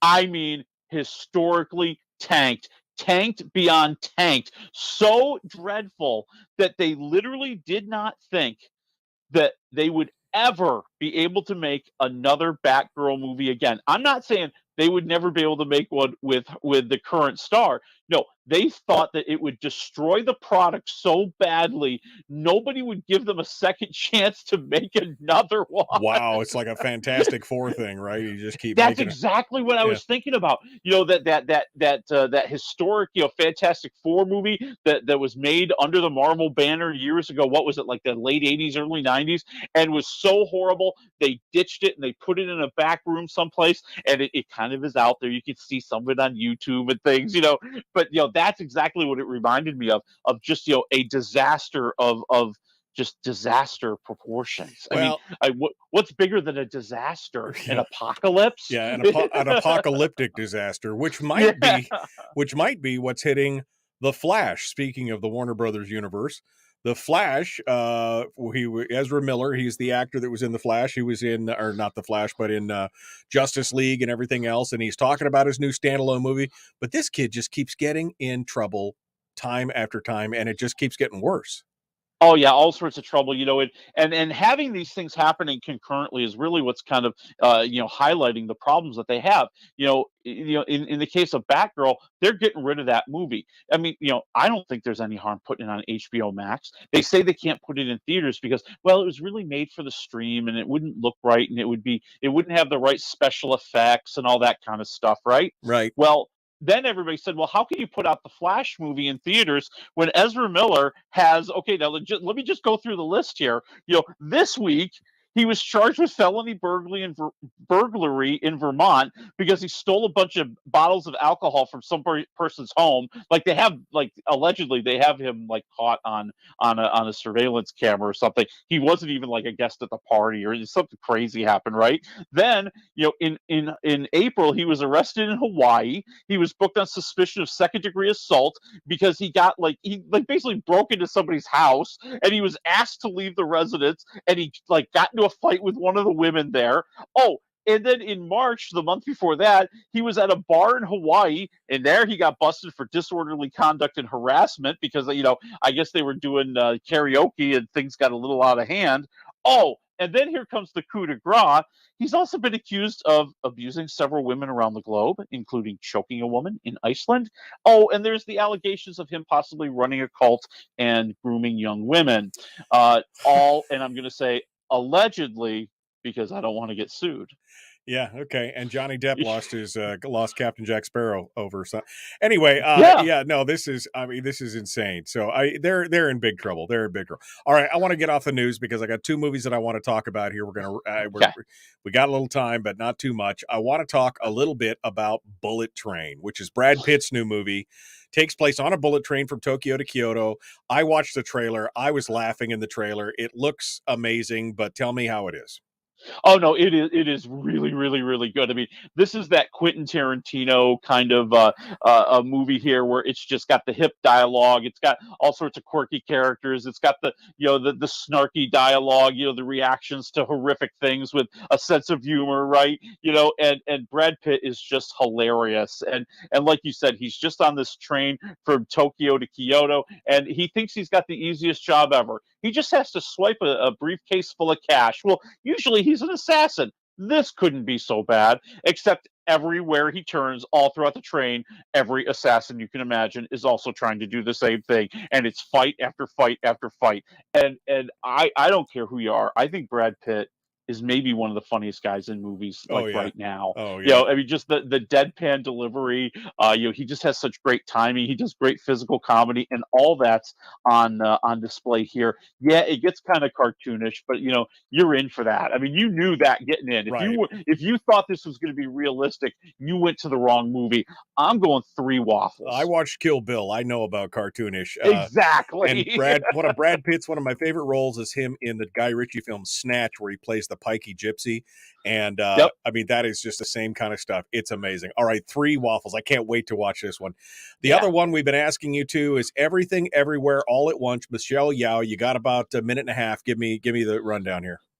One of the wildest movies you are ever going to watch. You can actually purchase it for rent and stream it on like Amazon Prime. That's what I did. And Michelle Yeoh plays this woman who, life just ain't going too well. Her marriage is on the rocks. She has a horrible relationship with her kid. Her father's always been a jerk, and their business is in danger because the IRS is auditing them. And just when it looks like everything's about as bad as it can get, she has a contact with a person from another universe, the multiverse. He's been looking for her through all the multiverses, and only she can stop the evil that is trying to destroy it all. And she's not really buying it. Yeah. I watched some of the trailers of this, and I was like, this thing looks like a wild ride. What do you say? It is one of the most imaginative things you'll ever see, and it's also very, very funny. I go 3 waffles on this one, too. I can't wait. I've been waiting for it to hit a stream. I'm going to do it here, but I'm glad you got a chance to watch it. Everything, Everywhere, All at Once, and Bullet Train, both of them 3 waffles. Willie, thanks for coming in this morning, Miss Friend. I appreciate you being part of it. Hey, you got it, man. I'll be back next week somehow, some way. All right, folks, we'll see you on Monday. Have a great weekend.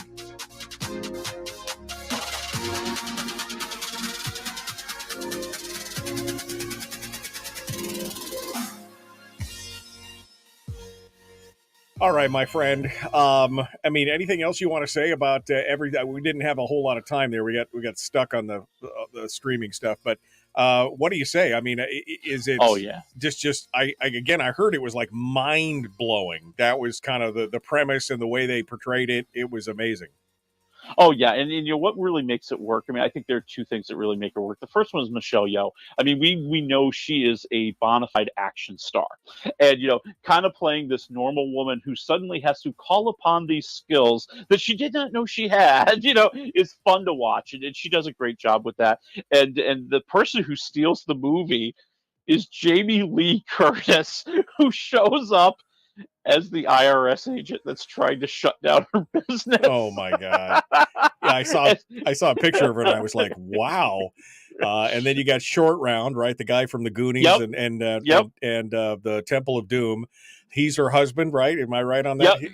Yep. He's the husband, and he's really great too, because he plays this husband who seems like he's a total pushover. He's a total weakling, and he's a character that shows up in the multiverse, just like all the other people in her life, and she starts to see him in a whole new way. Right, because he's a little bit different in the other verses, right? I mean, That's right. Yeah, no, he's taking care of business. I watched this, and I watched the trailer like 2 or 3 times because there was so much going on, and I was like, "This is insane! This looks amazing." Just off the trailer, and then I started hearing the buzz on it, and I was like, "This is the undercover cult classic of forever." Nobody seemed to have really knew this was coming out. And I love Michelle Yeoh. I think she's, Crouching Tiger, Hidden Dragon, and a bunch of John Woo flicks and stuff. She's done some amazing stuff. So I can't wait to see it. And of course, Bullet Train. That was an immediate popcorn movie for me as well, just looking at the trailer. So, the first time I saw the trailer a few months ago, I went like, I am there as soon as I can possibly get there. Yeah, no, exactly. It just looked, I mean, that scene in the bar car where they're fighting and they immediately stop the fight in the middle of the fight because a waitress comes in and he's like, "You got a bottle of water?" And then he makes his opponent pay for it. And it's just like, it was just classic stuff. So, oh God. And I'll even throw in there, there's the scene in the trailer where they get into the fight in the quiet car, and you have only seen about 1/10 of how good that is in the trailer. Oh man, I can't wait. I really can't wait. All right, so that's in theaters, right? It's not on the stream. Yep, but not on the stream. But Everything Everywhere All at Once is available on demand right now. You got to rent it or buy it. I might just go ahead and buy it at this point. So we'll have to see. All right, Willie Waffle. Thank you, my friend. I really appreciate it. Hope you have a good weekend. You too.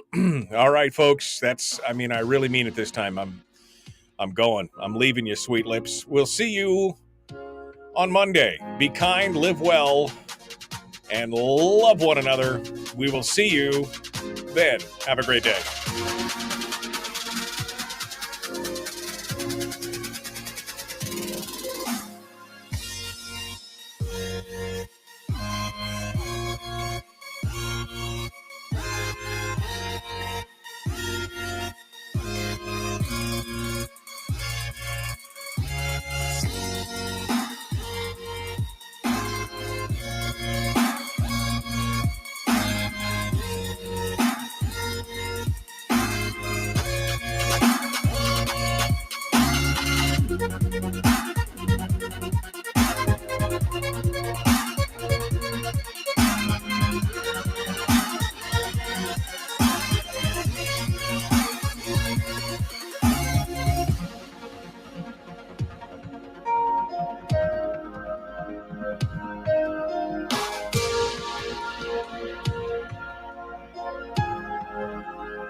We've shed our terrestrial radio skin, and now we are slimy lizard internet people. It's the Michael Duke Show.